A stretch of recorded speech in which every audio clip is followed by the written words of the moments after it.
اللہ تبارک و تعالیٰ نے بھیجا، حضرت نوح کو بھیجا، حضرت شیش کو بھیجا، حضرت ادریس کو بھیجا، حضرت یحییٰ کو بھیجا، حضرت زکریا کو بھیجا، حضرت ابراہیم کو بھیجا، حضرت اسماعیل کو بھیجا، حضرت اسحاق کو بھیجا، حضرت لوط کو بھیجا، حضرت موسیٰ علیہ الصلوۃ والتسلیم کو بھیجا،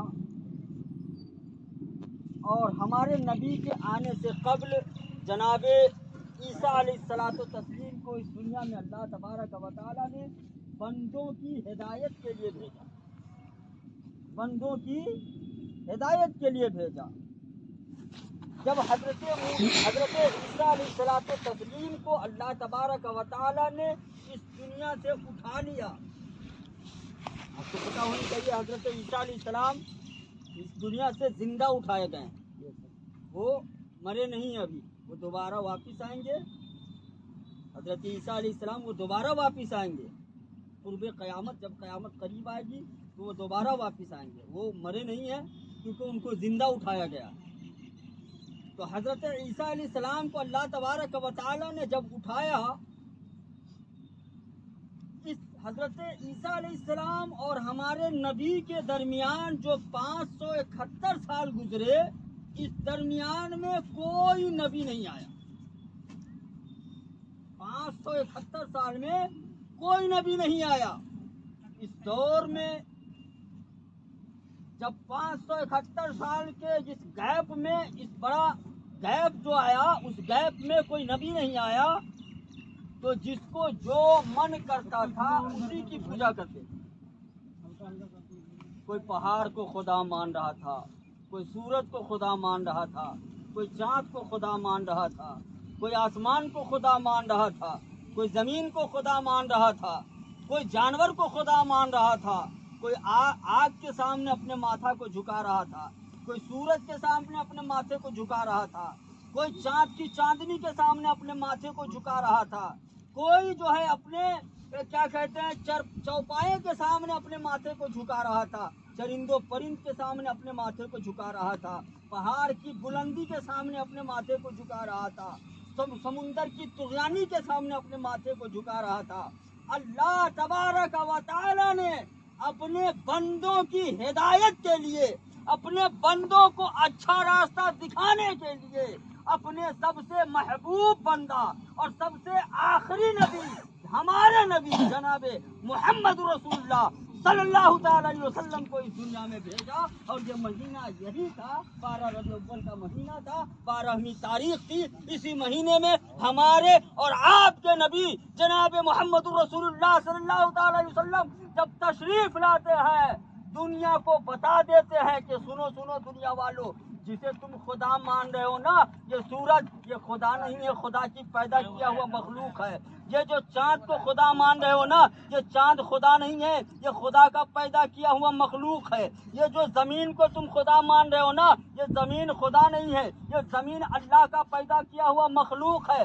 تم جن چیزوں کو خدا مان رہے ہو، یہ خدا نہیں ہے، بلکہ یہ تمام چیز جو ہے وہ اللہ کی پیدا کی ہوئی چیز ہے، یہ سب مخلوق ہے۔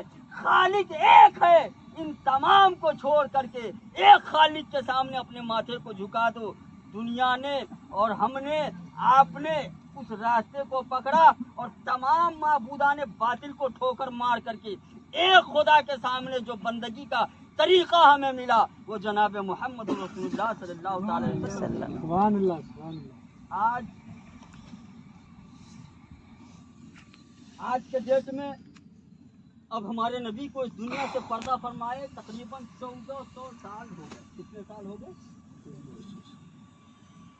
تو میرے نبی تو آخری نبی ہے، اب نبی تو آئے گا نہیں،